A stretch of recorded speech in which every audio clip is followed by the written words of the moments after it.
तो welcome student, आज की वीडियो में हम सीखेंगे इंटरनल कंबशन इंजन के बारे में। सबसे पहले तो बात कर लेते हैं इंटरनल कंबशन इंजन होता क्या है। इंटरनल कंबशन इंजन हम उस इंजन को बोलते हैं जिसमें जो कंबशन ऑफ फ्यूल्स है वो inside the cylinder take place करता है। तो इंटरनल कंबशन इंजन को एक्सप्लेन करने के लिए आज हमारे पास है 4 स्ट्रोक पेट्रोल इंजन। इसके अलावा अगर आपको एक्सटर्नल इंजन के बारे में जानना है तो उसका सबसे बेस्ट एग्जांपल आपको मिल जाएगा जो स्टीम इंजन होते थे, जो पहले ट्रेन वगैरह में आपने देखे होंगे, वो उसका बेस्ट एग्जांपल है एक्सटर्नल कंबशन इंजन का। तो यहाँ पर आज हम एक्सप्लेन करेंगे इंटरनल कंबशन इंजन 4 स्ट्रोक। तो सबसे पहले इसके कुछ कंपोनेंट्स हैं, जो इंपॉर्टेंट कंपोनेंट्स हैं उसके बारे में जान लेते हैं।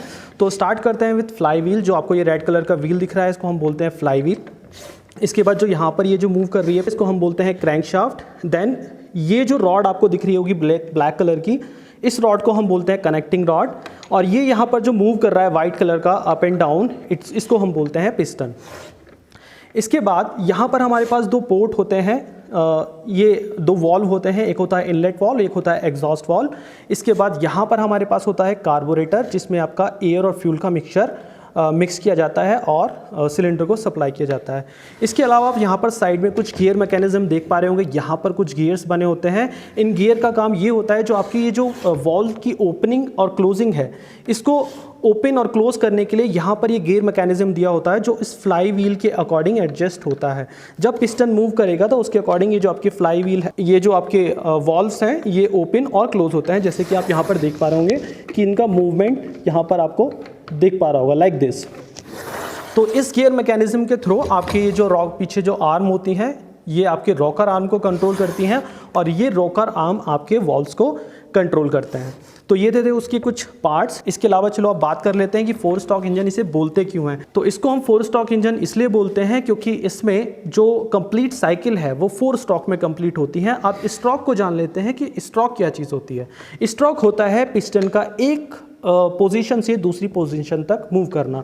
फॉर एग्जांपल अगर ये पिस्टन ऊपर की तरफ है तो इसको हम बोलते हैं टॉप डेड सेंटर और शॉर्ट में आप इसको टीडीसी भी बोल सकते हैं। जब ये पिस्टन मूव कर नीचे आ जाती है और जो लास्ट एक्सट्रीम पोजीशन पे पहुंचती है तो इसको हम बोलते हैं बॉटम डेड सेंटर या फिर बीडीसी।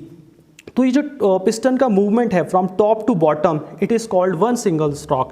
तो इसी तरीके से जब ये पिस्टन 4 बार ऊपर और नीचे वर्टिकल मूवमेंट करेगा तब हमारी जो है एक साइकिल कंप्लीट होती है और हमें उसी के बीच में पावर स्ट्रोक मिलता है। तो चलिए इसकी अब वर्किंग समझ लेते हैं कि ये वर्क किस तरीके से करता है। तो सबसे पहले जो है ये हमारी टीडीसी पोजीशन पर होता है। टीडीसी मतलब टॉप डेड सेंटर पोजीशन पर। और जैसे ही यहाँ से मूव करेगा नीचे की डायरेक्शन में, तो जब ये यहाँ पर मूव करता है तो जो हमारा ये वाला पोर्ट है इसको हम बोलते हैं इनलेट पोर्ट। ये ओपन हो जाता है लाइक दिस और जैसे ये ओपन होगा ये नीचे की तरफ मूव कर जाएगा और यहाँ से एयर फ्यूल का मिक्सचर यहाँ इस पोर्ट से होते हुए यहाँ से होते हुए फिल हो जाएगा। और जब ये फिल हो जाएगा तो ये एक साइकिल आपकी कंप्लीट हो गई है।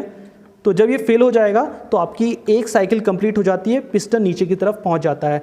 एट दिस पॉइंट ये दोनों के दोनों वॉल्व क्लोज हो जाते हैं। क्लोज होने के बाद जैसे ये दोनों वॉल्व क्लोज होते हैं अब एयर और फ्यूल का मिक्सचर यहाँ पर फिल हो रखा है। अब ये इसको जब ये ऊपर मूव करेगा तो ये इसको एयर को कंप्रेस करेगा, जो एयर फ्यूल का मिक्सचर है वो कंप्रेस होगा। जैसे ही ये टीडीसी पर पहुँचता है इसके पीछे एक स्पार्क प्लग लगा होता है। याद रखना गाइस, अगर आपका पेट्रोल इंजन है तो यहाँ पर आपके पीछे की साइड एक स्पार्क प्लग होता है। यहाँ पर पीछे की साइड एक स्पार्क प्लग होता है। उसी टाइम पर सेम टाइम पर जैसे पिस्टन यहाँ पहुँचती है दूसरे स्ट्रोक में तो स्पार्क प्लग इग्नाइट होता है और जो यहाँ पर एयर फ्यूल का मिक्सचर जो कि कंप्रेस फॉर्म में है उसका टेम्परेचर बहुत ज़्यादा बढ़ जाता है और जैसे ही हल्की से स्पार्क होती है तो ये यहाँ पर ब्लास्ट करता है। और ब्लास्ट करने की वजह से बाकी सारी की सारी जो बाउंड्री होती है इसकी वो रिजिड होती है, फिक्स होती है। इस केस में सिर्फ एक पिस्टन ही होती है जो कि डाउनवर्ड डायरेक्शन में मूव कर सकती है। तो ये जो ब्लास्ट होता है वो पिस्टन को नीचे की तरफ मूव कराता है, जिसके केस में पिस्टन हमारी नीचे मूव होती है। और ये जब पिस्टन नीचे मूव होती है तो ये फ्लाई ओवर को रोटेट करती है एज वेल एज के अलावा जो इससे ड्राइव जुड़ी होती हैं उनको भी ये मूव करती है। अब जैसे ये पिस्टन नीचे मूव होगी तो जब ये नीचे मूव होती है ये हमारा 3rd स्ट्रोक होता है। इसको हम पावर स्ट्रोक बोलते हैं। इस पावर स्ट्रोक में कुछ पावर हमारी डिलीवर हो जाती है आउटपुट डिवाइस को। सपोज अगर हम इससे जो भी चीज़ चलाना चाह रहे हैं, सपोज गाड़ी के व्हील चलाना चाह रहे हैं तो कुछ पावर हमारी गाड़ी के व्हील को ट्रांसफ़र हो जाती है और कुछ फ्लाई व्हील में स्टोर हो जाती है एज ए इनर्शिया फोर्स। अब जैसे ही हमारा पावर स्ट्रोक कंप्लीट होता है तो फ्लाई व्हील कुछ पावर को स्टोर कर लेता है और वापस से इस पिस्टन को मूव करने में हेल्प करता है। तो जब नीचे आ गया, पावर स्ट्रोक कंप्लीट हो गया। अब यहाँ पर एक ये जो एग्जॉस्ट पोर्ट है ये ओपन हो जाएगा, यहाँ से डाउनवर्ड डायरेक्शन में मूव होकर, और जब ये फ्लाईव्हील वापस से फोर्थ स्ट्रोक में यानी वापस से ऊपर की तरफ जाएगा तो जो भी यहाँ पर गैसेस थी जो कि ऑलरेडी बर्न हो चुकी हैं, अब वो सारी की सारी एग्जॉस्ट गैस है तो वो यहाँ एग्जॉस्ट पोर्ट से वापस बाहर निकल जाती है। तो ये तो है हमारी complete working of 4 stroke petrol engine. Thank you for watching.